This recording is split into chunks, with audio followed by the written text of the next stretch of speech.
So we are going to discuss an overview of FAR and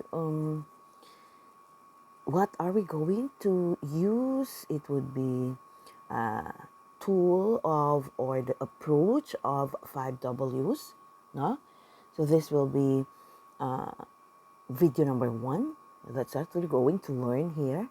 Then there will be a second video for the accounting functions and for the TPOS or the tools input, process, output, and storage. Then what you just have to remember is that what is the meaning of TPOS for now? And sige nga, isipin nyo. Okay. And ano yung TPOS? Tingnan nyo kung tatama kayo. Tools, input, process, output, and storage. And you will learn about accounting functions. So, ito ang dapat nyo sagutin. Okay? Na ano ba ang mga accounting functions? And let's see if you are going to be correct later. So, that will be number 1 experience point. Now, accounting, why do we need to make use of the 5 Ws? Because it's a progression. No? We need to provide information as to earnings because this would tell the company if the strategy that they use has been effective based on the analysis that was made by the head of the unit. Okay? And if it is about 5 Ws, what are the details that we are going to discuss today? Who?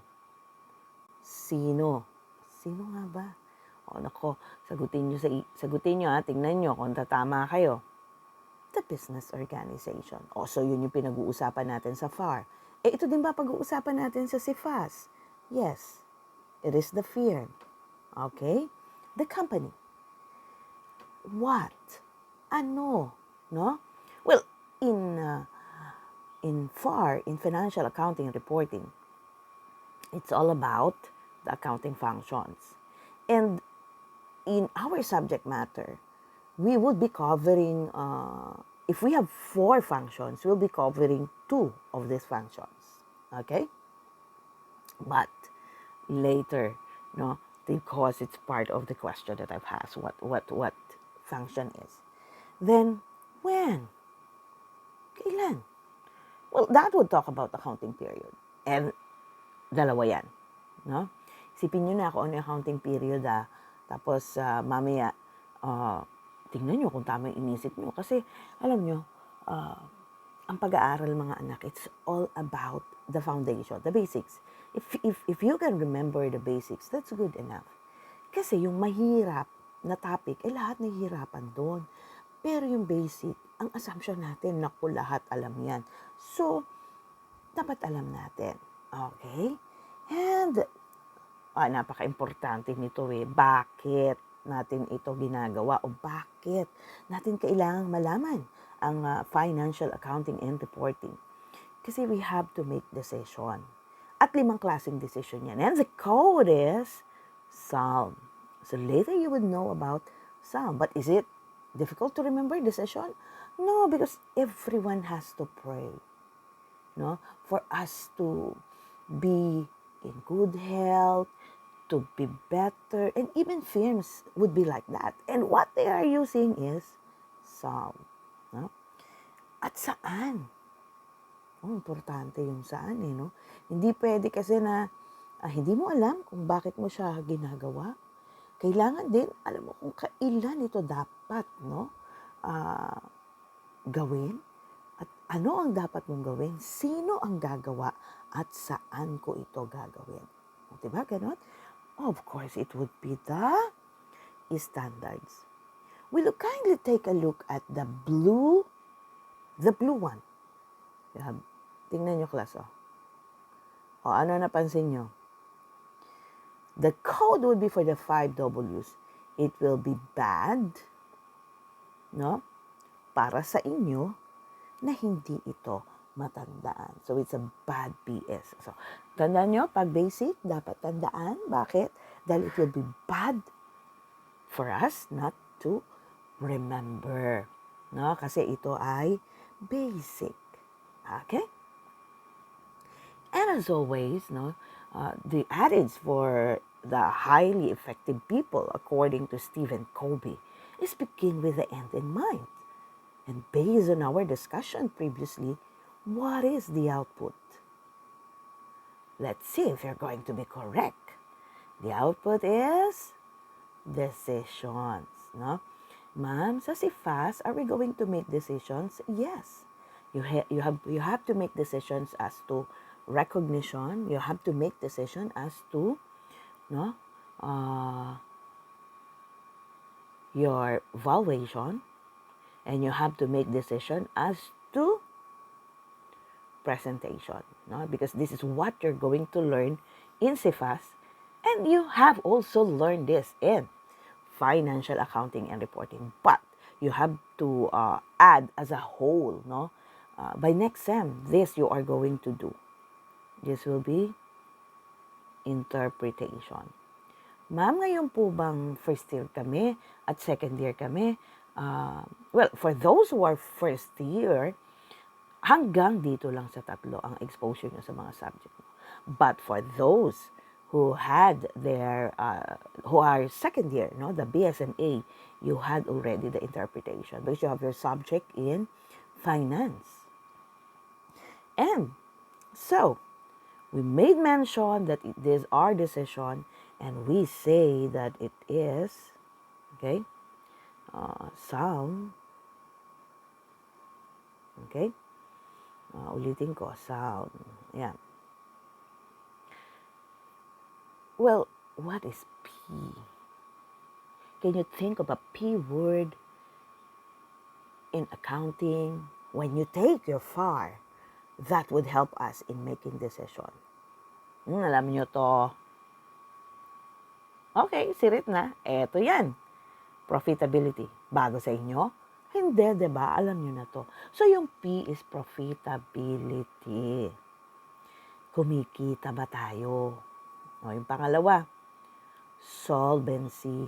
Oh, ito, hindi na bago sa inyo salitang solvent.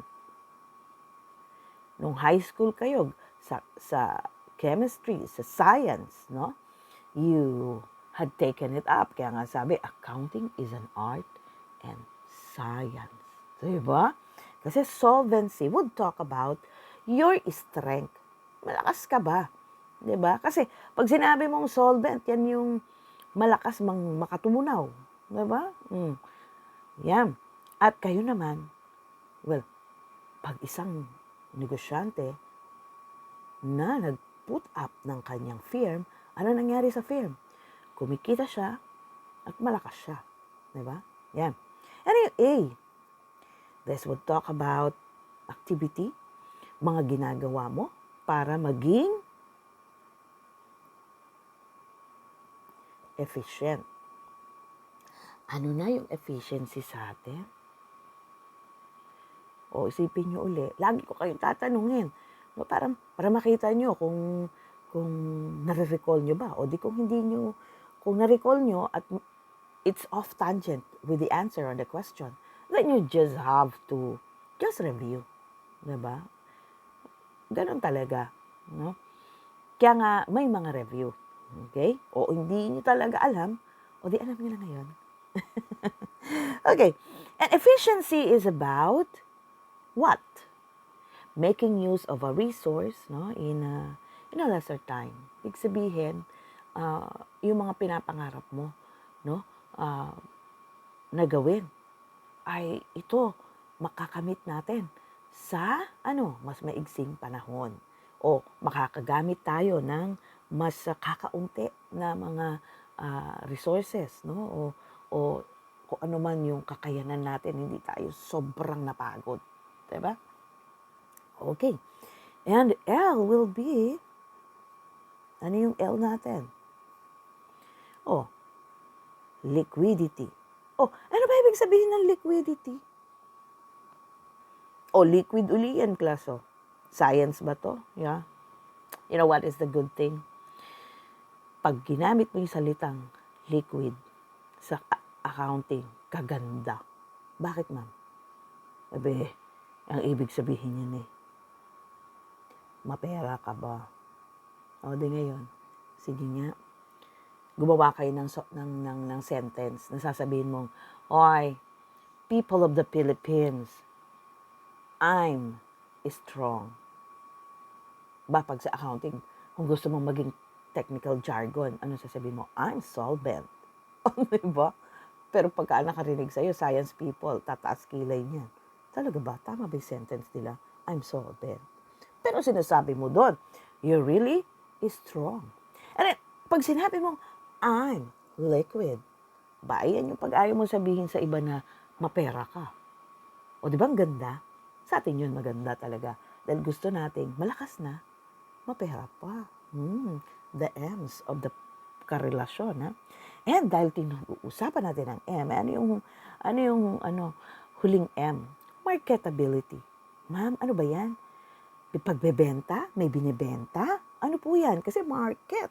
That's stability. Well, marketability would look at your acceptability, no, with the stakeholders of the firm. Nagpe-perform ka ba, no, at par with those, no, in the market. Kasi alam mo yun yung siyempre accounting is all about relationship, sabi ko nga sa inyo, 'di ba? So, lumabas ka, nakipagrelasyon ka, gusto mong makipagrelasyon. Huwag mo na nakipagrelasyon, gustong makipagrelasyon. Kasi yun na mag-i-start muna eh. Ano yung unang stage sa relationship? Magliligawan. Di ba? Tapos, manunuyo. Magliligawan, manunuyo. At yung pangatlo, ano na? Abay, magiging kayo na. 3M pa rin, di ba? Ito. Ano ibig sabihin yan? Were you able to perform in the market? Meron bang may gusto sa'yo? Abay, hindi naman pwede magkarelasyon ka na walang nagkakagusto sa'yo. Ma'am, paano kung walang may gusto sa amin? Mang-akit ka. Ha? Pwede yun, ma'am? Mang-akit kami? Bakit? Di ba pwede yun? Di ba? Well, why not? You create a demand for yourself. Di ba sa marketing may ganun? Create a demand for yourself. But the first time that you hear na mang-akit ka, para namang, okay lang sa inyo yun. Okay lang ba sa iba yun? Abi pag narinig, baka pa, it won't be a positive connotation. But in marketing, that will be creating a demand for yourself. And that is good, even better. Okay? And with us, in accounting, we are looking into that. Meron bang may gusto sa'yo? Gaano kadami may gusto sa'yo? Kasi, para tumagal ka sa isang negosyo, marami dapat may gusto sa'yo. Diba? And how are we going to, what's our guide as a business? What's our guide? Or even with our life, you have objective. So, the second question would be, if the first would be the function, the second question, as a person, will you tell me one short-term and one long-term objective of yours in your life? Why? Because that would be your guide. Hindi pwede, dearest people, na you just go with the flow. No, it's not. Life should be about having guides so that it will be easier for us to reach our goal, so that we have what? A benchmark, a standard, because your objective will be used as your benchmark when making decision, and it will be our standard. And that will be what? The simplest one will be to achieve the goals set by the firm. And these goals will be solved. And that would be being effective. And, efficient.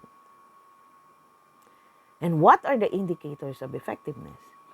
This is one. No? Ano yung pangalawa? Ito, solvency. Ano yung pangatlo? This one, liquidity. Okay? And of course, this will be letter A, okay, for effectiveness. And you have efficiency, okay? And paano man itong marketability? Because effectiveness and efficiency will be your internal objective of the firm. And what will be the external objective of the firm? Okay? It would be marketability. Okay? Because you have to be able, you have to be able to perform in the market. Oo, magaling ka nga sa sarili mo. Ang tanong, is it good enough for you to survive? Because you would not be solvent, you cannot have sustainability if you are not marketable. Okay? So let me stop at this point in time. I will continue. And because I have not discussed the details of the output, I've just given you the objective. Okay? Good day.